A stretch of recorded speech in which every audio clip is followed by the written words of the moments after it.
कान्हा का जन्मदिन आज है। कान्हा का जन्मदिन आज है, आज है, आज है, आज है।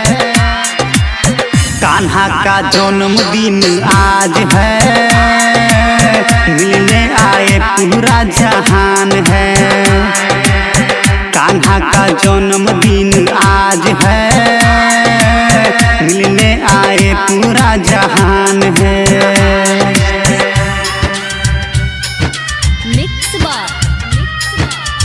कान्हा का जन्मदिन आज है, आज है।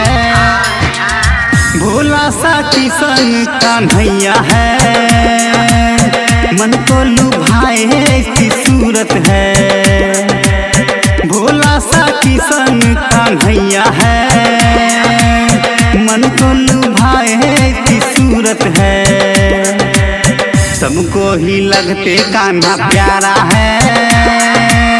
कान्हा का जन्मदिन आज है, कान्हा का जन्मदिन आज है, मिलने आए पूरा जहान है।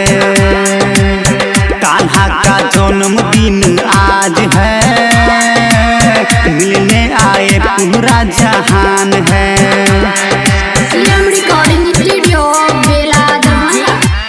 कान्हा का जन्मदिन आज है, बड़ी नटखट मुरली वाला है। माखन चूरा तेज भी खा जाता है। बड़ी नटखट मुरली वाला है, माखन चूरा के खा जाता है। गोकुल में धूम मचाए रहते हैं, कर्मा शरारत इनकी आदत है। गोकुल में धूम मचाए रहते हैं, करना शरारत इनकी आदत है। कान्हा का जन्मदिन आज है, मिलने आए पूरा जहान है।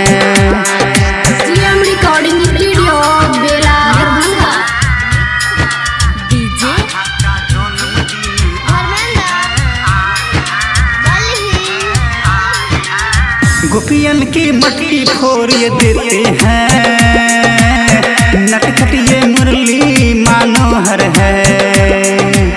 गोपियन की मटकी फोड़ देते हैं, नटखट ये मुरली मनोहर है।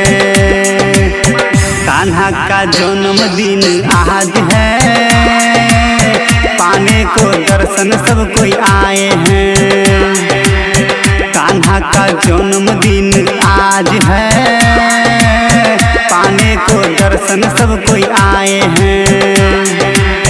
कान्हा का जन्मदिन आज है, मिलने आए पूरा जहां